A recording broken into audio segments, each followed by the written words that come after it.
poder de la palabra recibe ahora al señor secretario del Agua, al doctor Humberto Cholango, a quien yo le agradezco la gentileza de siempre compartir con nosotros. Grato amigo de esta casa, a fin de cuentas, el diálogo siempre será bueno y positivo con él. A ver, creo que podemos dividir en dos la entrevista. Hablemos de su gestión, cómo le está yendo estos 6 primeros meses. Es un capítulo muy especial el que usted esté al frente de la Secretaría del Agua, por todo lo que significa. Que un indígena esté al frente de eso es muy positivo. Ustedes entienden de manera distinta el tema del agua. Eso es todo. Cuénteme, ¿cómo le está yendo, Humberto? Buenos días, un saludo a todos los radioyentes y muchas gracias, Francisco, por la entrevista. Siempre es un gusto venir acá, estar en este medio de comunicación. Bueno, nosotros ya estamos 6 meses de gestión en el espacio. Estamos haciendo cosas importantes. Por ejemplo, durante 45 años no se había tomado una decisión que es de enorme importancia para el país. ¿Cuál es? Que es la actualización de las tarifas de uso de agua cruda. De agua cruda, no de agua... ¿Qué se entiende por agua cruda? Agua cruda es las aguas que captan de los ríos, de las vertientes, en estado natural, para cualquier uso productivo o para consumo humano. Ni en las peores condiciones, que cuando se licuó la economía del país, cuando se actualizaron los precios o los servicios, por ejemplo, de las tarifas de transporte, de la luz eléctrica, de todo, pero sobre el agua no se actualizó absolutamente nada, ¿no? Entonces, para nosotros es fundamental haber tomado esa decisión de actualizar la tarifa de agua cruda. En consenso, mire, lo que se puede, en consenso con las comunidades, con el sector productivo, con las cámaras de agricultura, inclusive con los empresarios. Ustedes recuerden que yo he venido una larga lucha. Claro, o sea, fue una larga lucha. Pero, a ver, ¿quién tiene que cobrar? Eso tiene que cobrar la Secretaría Nacional del Agua, el Estado ecuatoriano, y sobre todo, la recaudación que hacemos. Mire lo que es importante. La recaudación que hacemos lo vamos a enviar por disposición de nuestro presidente, Lenín Moreno, para proteger las cuencas hidrográficas y las fuentes de agua. Porque según los estudios técnicos y científicos, lo que nos dicen es que si seguimos tal como estamos, podemos tener un déficit hídrico. ¿Y de qué va a servir tener una hermosa central hidroeléctrica como Coca-Cola Sinclair o como los sistemas multipropósitos? Y vamos a tener déficit hídrico hasta para consumo. Entonces tenemos que proteger. ¿Cuánto cobrábamos por la tarifa? Mire, 0.00001%. Es ni la décima parte del centavo. Ya, pero verá, es cobrar el agua a quien la usa. A quien la usa. Y siempre ha estado pagando. Siempre han pagado. Municipios, consejos provinciales, los que usan entidades públicas, privadas, comunitarias, las juntas de agua, siempre recaudamos eso. Siempre estaba pagando, siempre. Yo, que he estado en la comunidad... Antes que se cree la Secretaría del Agua, ¿quién la recaudaba? Antes INERES, CNRH, o a veces estas entidades desconcentradas que antes habían, la CDG, había Predesur, bueno, esas entidades son las que recaudaban, y ahora se ha centralizado. Hoy vamos a recaudar para el presupuesto general del Estado, y nosotros vamos a invertir eso en, que es cosa muy importante, defender el tema del agua, en cuidar las fuentes hídricas y cuidar las infraestructuras hidráulicas. Aceptemos. Ya. Gran paso. Bueno, no es un gran paso, sino que y hay que iniciar eso. Esto es un paso importante. ¿Cuánto asciende ahora el cobro de la tarifa? Antes estábamos en 3.800.000, hoy vamos a recaudar cerca de $30 millones. Duplicaron. Es que el problema es que ni siquiera duplicaron el costo. Claro, pero es que eso va a incidir en los costos, por ejemplo, del consumo de agua potable que tiene el ciudadano de cualquier municipio. No, de ninguna manera. Más bien eso va a obligar a que hagan un uso eficiente los municipios los usuarios, mucho más eficiente, no impacta en la economía. En la economía no impacta absolutamente nada. Por ejemplo, nosotros hemos puesto, por ejemplo, la tarifa de agua para los sectores pequeños agricultores, soberanía alimentaria, por ejemplo, los que tienen menos de 5 litros, no pagan. Son los sectores que ya de 5 litros para arriba pagan un porcentaje mínimo. Y por eso las juntas de aguas, inclusive las juntas de aguas comunitarias, las juntas de aguas públicas, andan contentos, felices. Seguimos conversando, reuniendo, estamos legalizando 5.200 legalizaciones y autorizaciones que estaban demoradas ahí un año y medio. Por eso era el efecto de las movilizaciones que siempre las organizaciones indígenas planteaban. Hoy hemos entregado las autorizaciones, aprobado los nombramientos. A veces decían, mira, este es el estatuto con el que tienes que hacer la Junta de Aguas. No, hay que dejar a las juntas de aguas que ellos hagan de acuerdo a la realidad sin salir del marco constitucional y legal. De que ustedes tengan un dilema. Usted era jefe, dirigente, líder principal de la CONAIE en el momento en que se discutía la ley del agua. Por supuesto. Le tocó encabezar movilizaciones sobre el tema. Ya dictaron la ley del agua y ahora le toca aplicar la ley del agua. En ese momento los indígenas rechazaron la ley del agua. Ahora a usted le toca aplicar la ley del agua. Nosotros estamos aplicando la ley de aguas.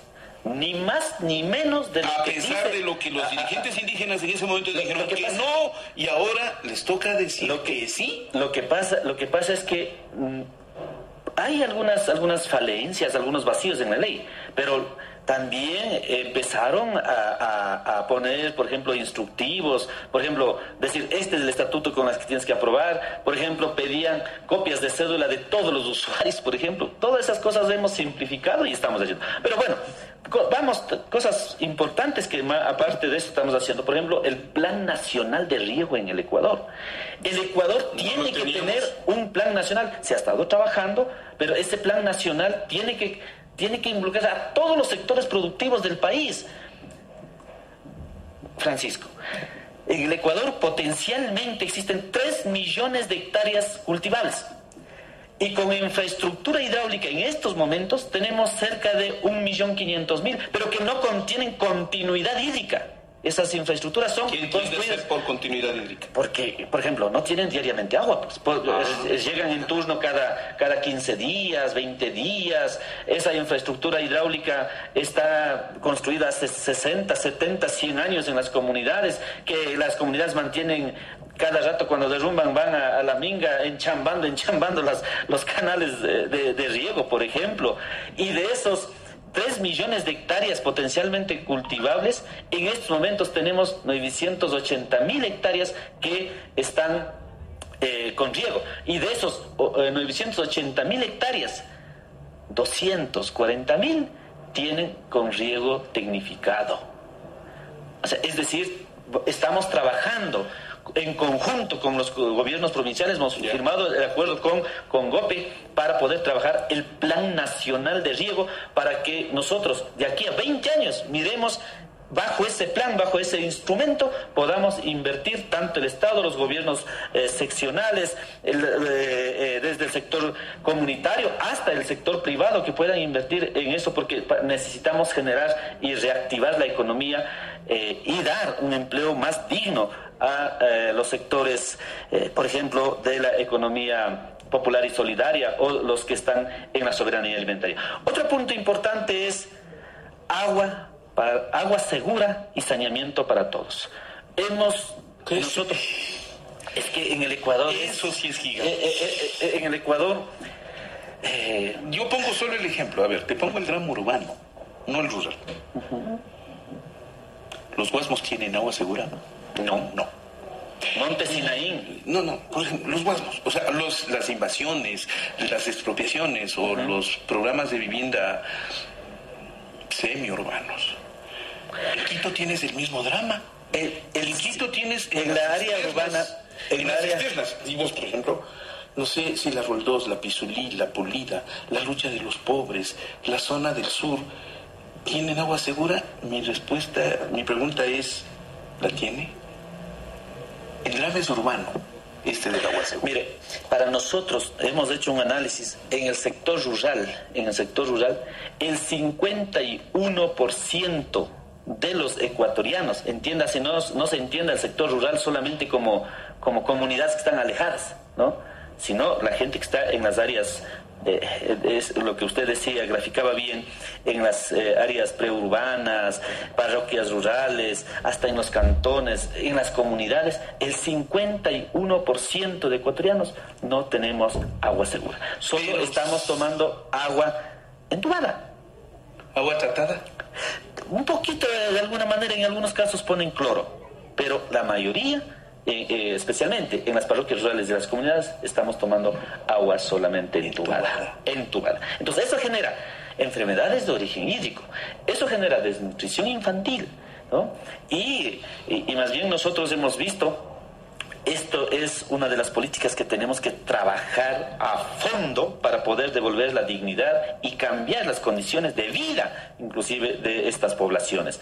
Por ejemplo, hemos identificado municipios que han invertido, que han hecho esfuerzo, pero falta. Hay municipios que no han hecho mucho esfuerzo.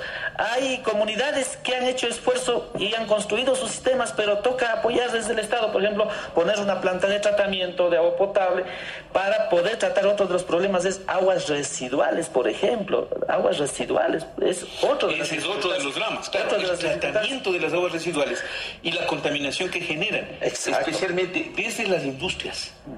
Desde las industrias, la contaminación, por ejemplo, la otra vez en el Machángara hubo un altísimo grado de contaminación por desechos salidos de una industria.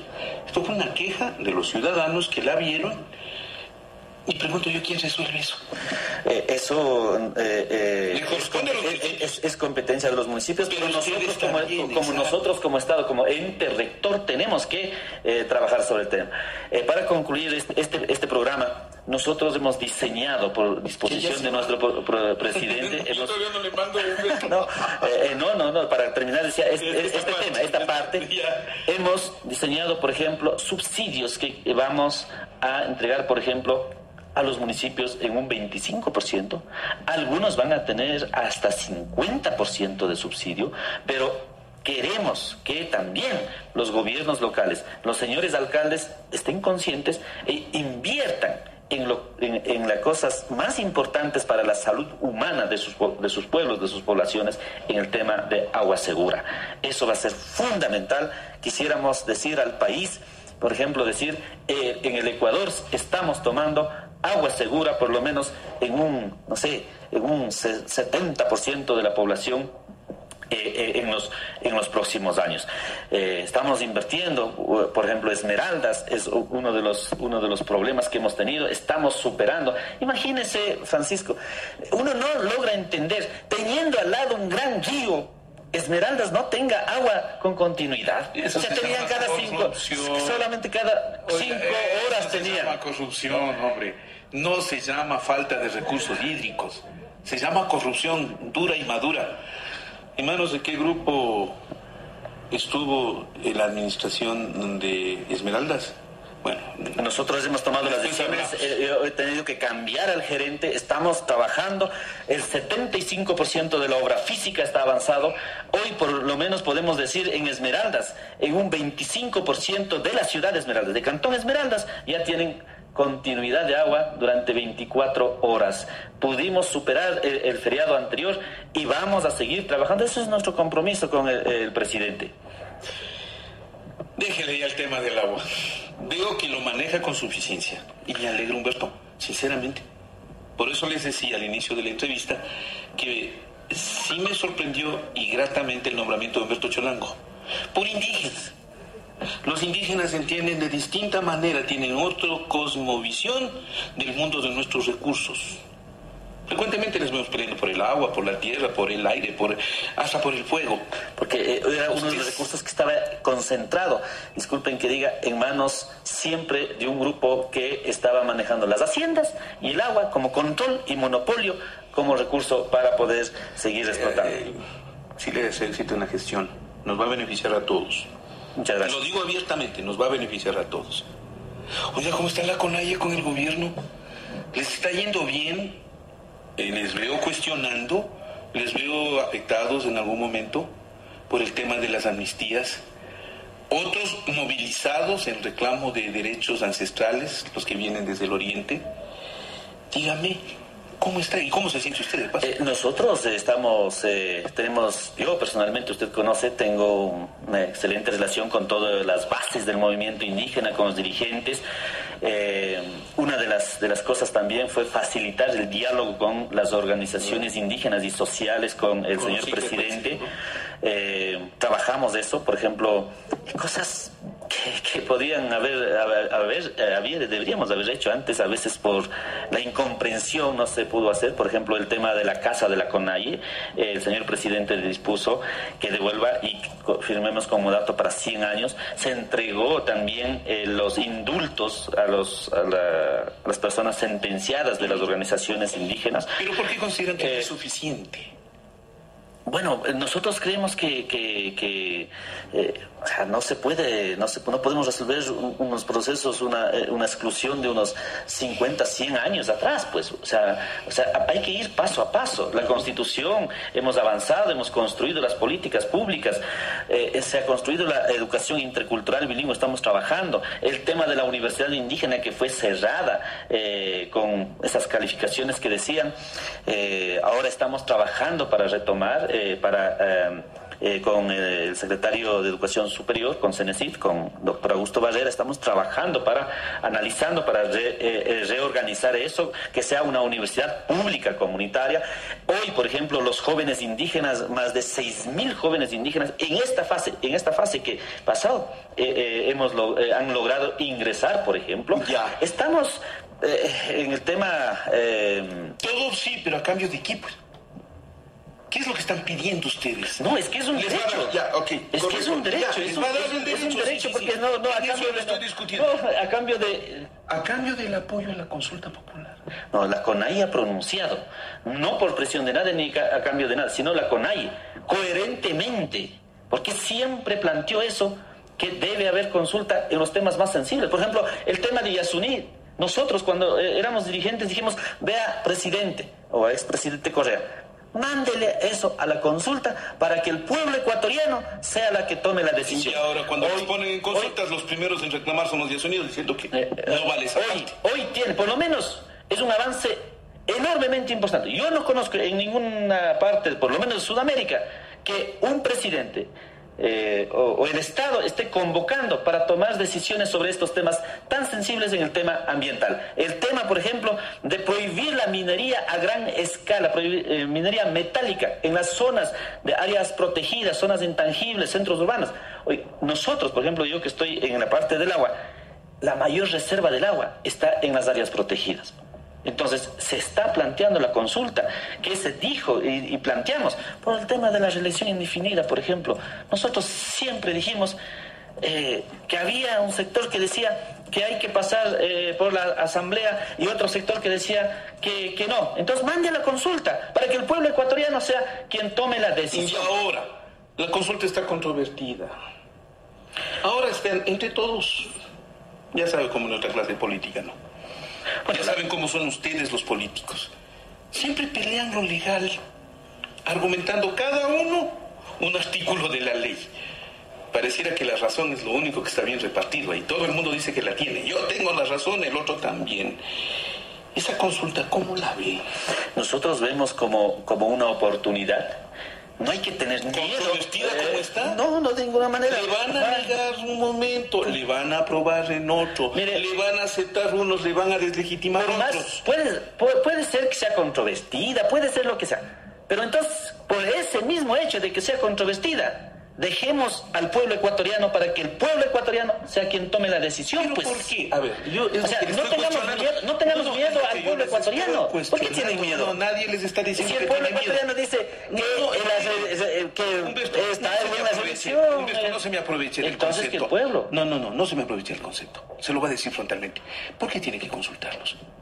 ¿De dónde salieron ustedes con que tienen que consultarnos y el país tiene que consultarse en esta ocasión? Es que es un modelo político que nadie están está queriendo. discutiendo el modelo. Lo que estoy discutiendo es la oportunidad.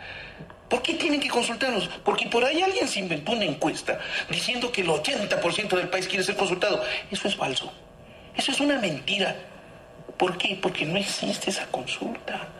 No existen esos datos. Y sin embargo, desde el gobierno nos imponen una consulta de un grupo de personas, incluidos la oposición, porque esta no es su consulta. Es una consulta del señor Lasso. Esto es una consulta del señor Lasso. En campaña electoral, el presidente Moreno no habló de la consulta. El que habló de la consulta sí fue Guillermo Lasso. Y por eso Guillermo Lasso se lo dice ahora con todo el orgullo del mundo. Es mi consulta. ¿Por qué tienen que imponernos una consulta? A ver, mire, yo no creo que sea esta consulta la del señor Lasso. O sea, la lucha que hicieron los movimientos sociales, los trabajadores, los indígenas, pidiendo que consulte por el Yasuní, por el tema de la ley minera, para que cuando reformaban la Constitución en la Asamblea, cuando dijimos consulten, nosotros mismos hicimos. Esa es nuestra lucha, la lucha por más democracia, por la lucha para que el pueblo ecuatoriano sea quien pronuncie. La derecha, ellos siempre han estado, o sea, insisto, en la campaña, el presidente Moreno no habló de consulta. Nosotros creemos que es fundamental. Ahora la consulta está planteada, nuestro presidente ha planteado, nosotros respaldamos eso como gobierno y las organizaciones sociales. Ahora, si usted dice una encuesta por ahí, dejemos al pueblo ecuatoriano ahora, que el pueblo ecuatoriano pronuncie. ¿Ya? Obviemos las consultas, obviemos las encuestas, pero ahora en esta consulta popular, que el pueblo ecuatoriano vaya y tome la decisión. Y esa es la gran oportunidad, pues. No tenemos que tener miedo a escuchar lo que diga el pueblo ecuatoriano y en las urnas. No creo que sea cuestión de temor. Le digo sinceramente. Sí creo que es cuestión de entender de manera diferente lo que hasta este momento se ha llevado. Y me parece que le están forzando al Ecuador a meterse en un proceso al cual le van a poner toda la controversia. Ni es el primero ni el último de los que veré de esa manera. He visto estos y peores casos. Oiga, se olvidó. Oiga, yo le voy a relatar una escena. Cuando destituyeron a Bucaram, le vi a todo el mundo con la Constitución en la mano, discutiendo. Yo estaba en un medio de comunicación, en la Mamisión, y todo el mundo me llegaba a mí con una norma distinta. ¿Qué tipo de legalidad tuvo eso? Ninguna. Bueno, me da la impresión de que estoy viviendo casi lo mismo. Si todo el mundo me llegara ahora con una legalidad diferente. No son ni abogados, pero discuten jurídicamente. Y entonces, ¿qué tipo de legitimidad tiene eso? No tiene. Puede decirme lo que quiera, pero no tiene. La legitimidad es que el pueblo ecuatoriano pronuncie, pues. Esa es la mayor legitimidad con la que se debe gobernar, ¿no? Usted dice, bueno, la encuesta, no, entonces consultemos al pueblo y los resultados de la consulta se respetarán. ¿Qué mayor legitimidad es consultar al pueblo para que pronuncien los temas más sensibles, controversiales? No sé si le puedo plantear esto, pero se lo voy a decir, siempre y cuando se respeten las normas de ley. Me da la impresión de que el presidente se apresuró y al no respetar una norma de ley, controvierte la consulta. Esperen el pronunciamiento de la Corte Constitucional, por Dios. Para eso se sometieron. Para eso hay normas, hay reglamentos, hay disposiciones, hay establecida la Constitución. Pero ahora sí vamos a ver lo que le acabo de relatar.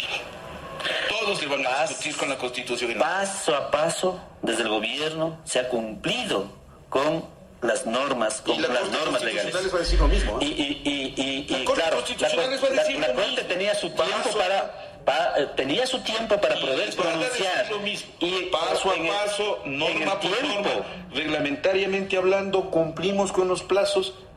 Oiga, la imagen de ayer es mala. Mientras los abogados del presidente de la República estaban en la Corte Constitucional defendiendo, el presidente mandaba el decreto al Consejo Nacional Electoral.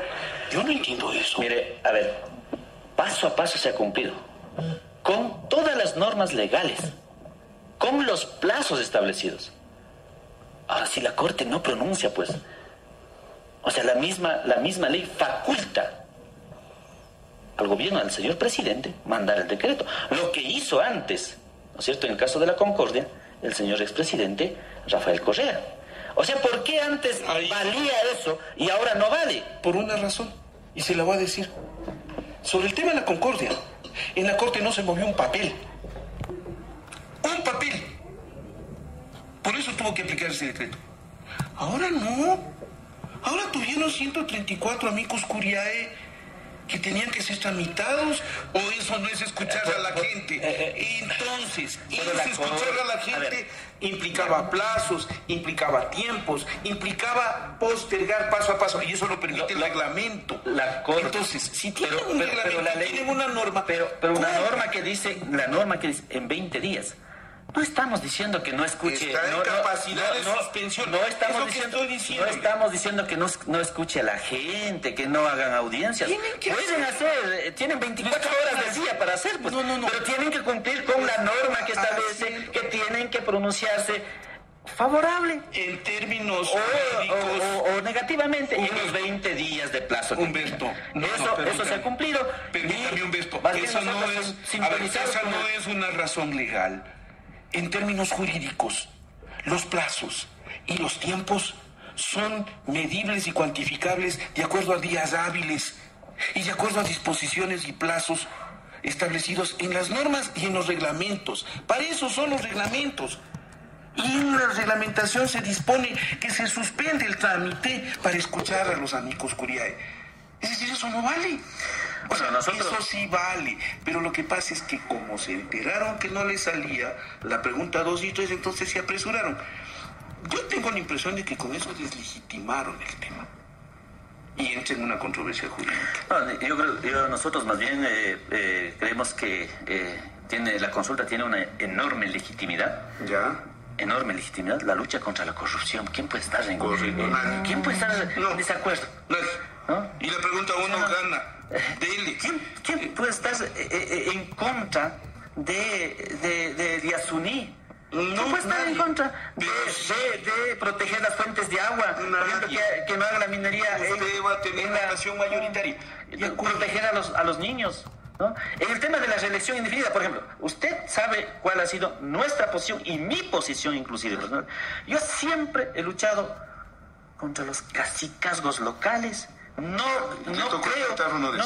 creo simplemente en una persona. Yo siempre dije, y en este mismo espacio, gracias Francisco por la apertura que me dabas, yo dije siempre, no estoy de acuerdo con la reelección indefinida, porque yo siempre creo en las instituciones, yo siempre creo en las normas, yo siempre creo en los procesos políticos. O sea, creerse solamente en una persona indeterminada, no, siempre hay que creerse en los procesos políticos y aún más coherente con los procesos ideológicos. Y, por ejemplo, ¿qué es lo que pasa? Antes en los cantones gobernaban o eran presidentes de los municipios o de alcaldes, siempre los que eran los hacendados, pues, o en las juntas parroquiales, quienes se elegían, eran los que vivían alrededor del parque, pues. O sea, nosotros queremos más democracia, más derechos. Los pueblos indígenas también necesitamos ser parte de la construcción de este nuevo proceso, de este nuevo Estado plurinacional, y por lo tanto, bueno, si otro sector cree que eso es el camino de la reelección indefinida, por supuesto, tienen su derecho de opinar, pero si hay esta controversia, vamos a las urnas y que el pueblo ecuatoriano decida. Y todos respetamos. Última pregunta para Humberto Cholango es si la CONAIE hará campaña por la consulta popular. O mantendrá le veo en relación distante, afín pero distante, con el gobierno. Mire, las organizaciones sociales siempre tienen que tener su espacio de autonomía. No, siempre. ¿Ya? Su espacio de autonomía, porque siempre se tiene su agenda, sus luchas, sus reivindicaciones, que en gran parte pueden coincidir y en algunas pueden tener distancias con el Estado. O sea, siempre. Por lo pronto, el movimiento indígena ha planteado que va a apoyar a la consulta popular, y eso significa que van a votar por el sí. Y muchos alcaldes indígenas, prefectos y dirigentes muy importantes o ex líderes dirigentes del movimiento indígena han pronunciado que van a hacer la campaña por el sí en los territorios. Esto es Ecuador Inmediato Radio. El poder de la palabra. Ha recibido a Humberto Cholango, el secretario nacional de la UA. Qué honor. Además, a los tiempos. Sí. Qué gusto debatir. No, muchas gracias a ustedes y siempre estaremos gustosos para poder volver a venir a este medio para seguir conversando e informando al país de las actividades que estamos haciendo.